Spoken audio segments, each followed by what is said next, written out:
All right, so we've got most of the Final Fantasy set previewed right now. Next week, Mark and I are going to be doing our full set review, so stay tuned for that. I'll give you some details about what's going on there at the end of the video. But for today, as I like to do before we get to that full set review, kind of just want to talk about some cards previewed so far, talk about some powerful cards, some cool cards, some cards that have caught my eye. Just want to get into what I think's going on in this set, so let's jump in. Okay, so first up is the big eye catcher of this set, the kind of cool, interesting mechanical thing that they haven't done before, and that's the summons, which are Saga Creatures. And like the name implies, they're creatures that eventually go away because they're sagas, as sagas tend to do. As an example here, we've got Summon Fat Chocobo, which, by the way, I'm not a huge Final Fantasy guy. Like, I've played a game or two.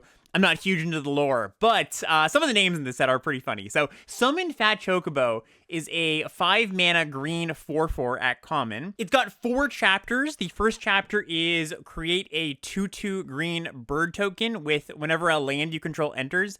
This token gets +1/+0 until end of turn, and that's kind of the Chocobo theme. You'll see them all being 2/2s that when you landfall, they get +1/+0.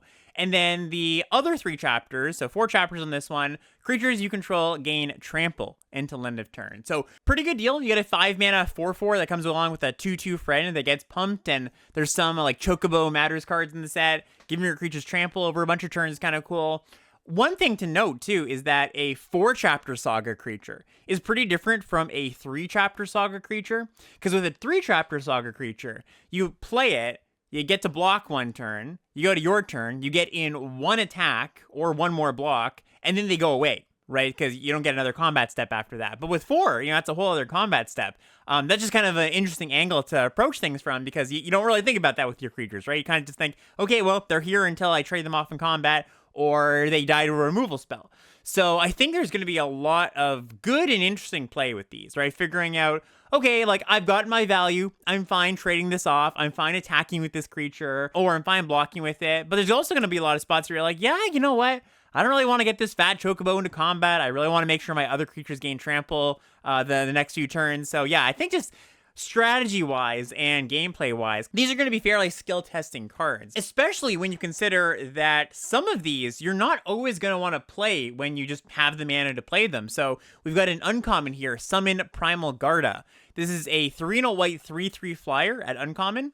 First chapter says this creature deals 4 damage to target tapped creature an opponent controls. And then the chapter 2 and chapter 3 say another creature you control gets +1/+0 and gains flying until end of turn. So again, more kind of skill testing stuff here where it's like, okay, obviously you're going to play this card if your opponent has a tapped creature that you deem worthy of killing. It's just a really good deal. You gotta kill a thing, have a 3/3 flyer, and bonus effects. But there's going to be some games where it's right just to run this out, right? Just to make sure you keep the consistent pressure on. Your opponent doesn't have a tapped creature, and you go, okay, well, I'm just going to play out my 4-mana 3/3 flyer that pumps my other creatures later. That might be the right play sometimes. And yeah, like I said, I think it's going to be a real skill testing aspect of these cards. When to run them out, when to attack with them, when to block with them, when you're okay trading them off and not getting full value on them. Also want to highlight Garnet, Princess of Alexandria. This is one of the green-white uncommons. So green-white for a 2/2 lifelink. When Garnet attacks, you may remove a lore counter from each of any number of sagas you control and put a +1/+1 counter on Garnet for each lore counter removed this way. So really strong card, by the way. If you ever go Garnet into a saga, that's just like a really, really strong start to a game. But, of course, when you remove a lore counter from a saga, it goes back a chapter, which is generally good on sagas. We've seen this in other sets, but especially good in this set, because that means your creature actually gets to stick around for a little bit longer. And yeah, just in general, I haven't played with these cards, of course, yet, but all of the saga creatures seem pretty powerful. Seems like a mechanic that they want, yeah, we want people to play with these cards, so let's push them a little bit. Next up, let's talk about archetypes. So, I think for the most parts, the archetypes in this set, they kind of kept them simple. We've got like red-white equipment, green-red landfall, green-white go wide, standard affair you'd see in any limited set these days. But there are a few interesting ones that I do want to touch on. First archetype is blue-green towns. And this is like your classic lands matter blue-green deck where there's a specific land type that you care about. In this case, it's land type town, and we've got tapped dual lands that exist in the land slot. So not at common, but in that special land slot in each pack. Actually, not in each pack. More specifically, 55% of packs will have one of these tapped town lands. So just to give you a sense of how often you're going to see these, like if you're drafting, there's about going to be like, 13 of them in each draft on average. We've also got 2 common towns, Crossroads Village, which comes into play tapped. You choose a color as it comes in, and taps for a mana of that color.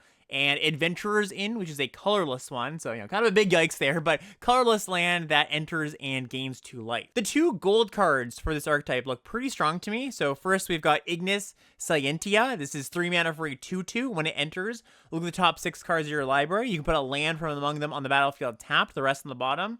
And also has the ability, I've come up with a new recipe. Is that how you say it? Is that how you would say it in the game? Here's one thing about this set for content is I'm going to make a lot of mistakes, I'm sure, as far as like missing references and mispronunciations. So you're just going to have to not only bear with me, but please inform me if I'm drastically mispronouncing names or missing some big flavor thing. But I've come up with a new recipe, is how I'm imagining he would say it. And it's a 3 mana, tap, exile target card from a graveyard. If a creature card was exiled this way, create a food token. So yeah, just pretty solid card. And then Omega Heartless Evolution. This is a 7 mana 8/8.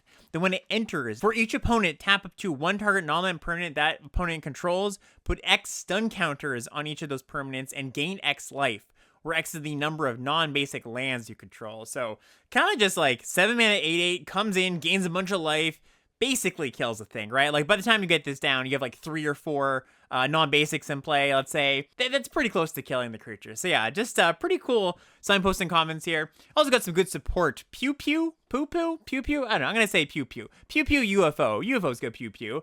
2 mana for an 0/4 artifact creature with flying.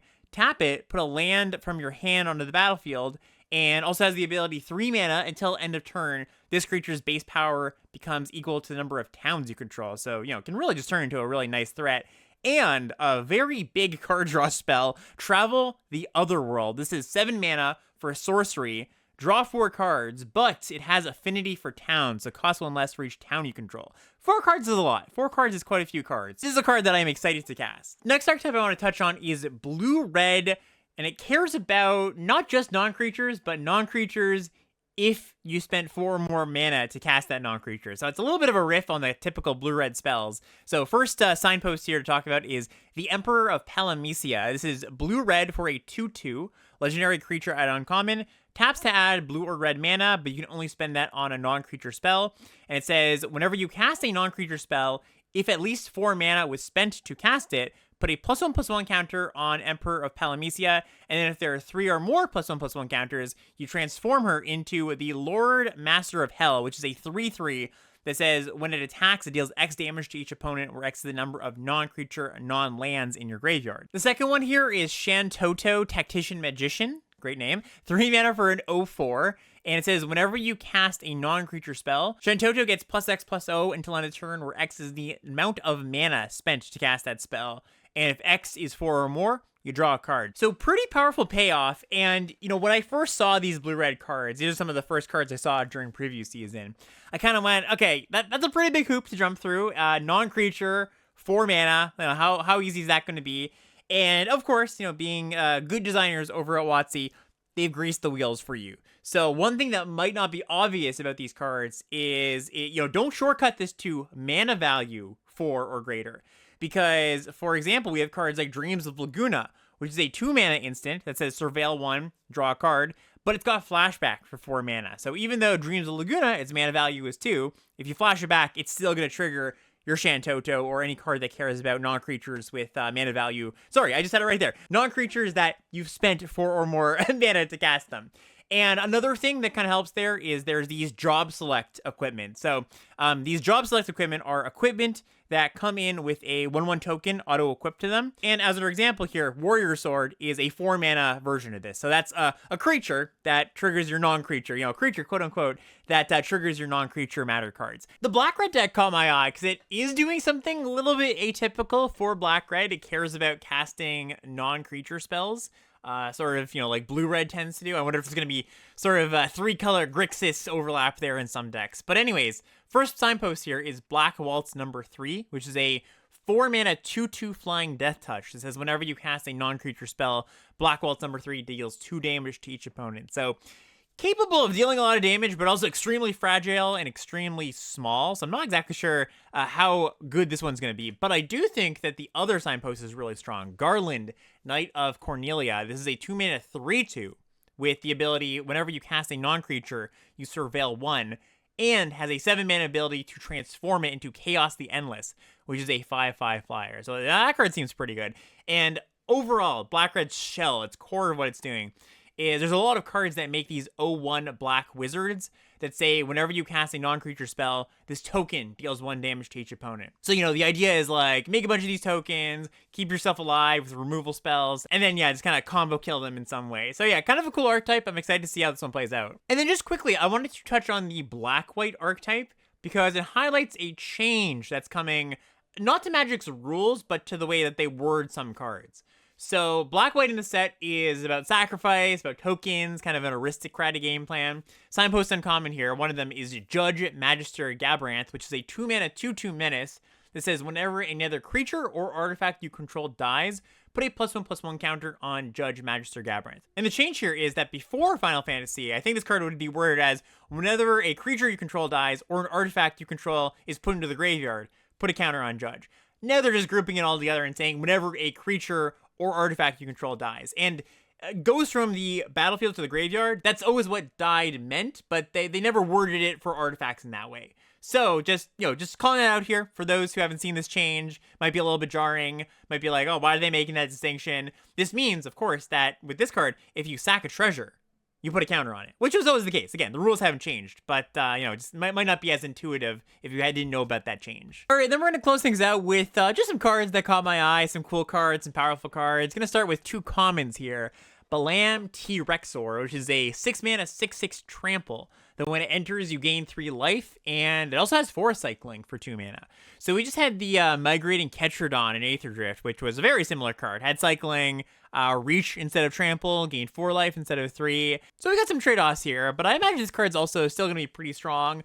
Also, I think the cycling mode on this is a little bit better than it was on Ketrodon if you play that set. Because with Ketrodon, that was just straight up cycling. Just, discard it and draw a random card. I think Forest Cycling is a bit better because the times you want to discard this card instead of just hold it and cast your 6-mana 6/6 trample game 3 are when you're missing lands. And so being able to guarantee that land in the early game instead of like, okay, I'll cycle this and maybe I'll hit a land, maybe I won't hit a land. I think that consistency actually matters there. So some trade-offs, of course, but still a pretty strong card. And then second one here is Dragoon's Wyvern, 3-mana 2/1 flyer. When it enters, you make a 1/1 colorless hero creature token. The return of Preening Champion, but nerfed a little bit, right? So we lose a point of toughness, and we don't have a relevant creature type.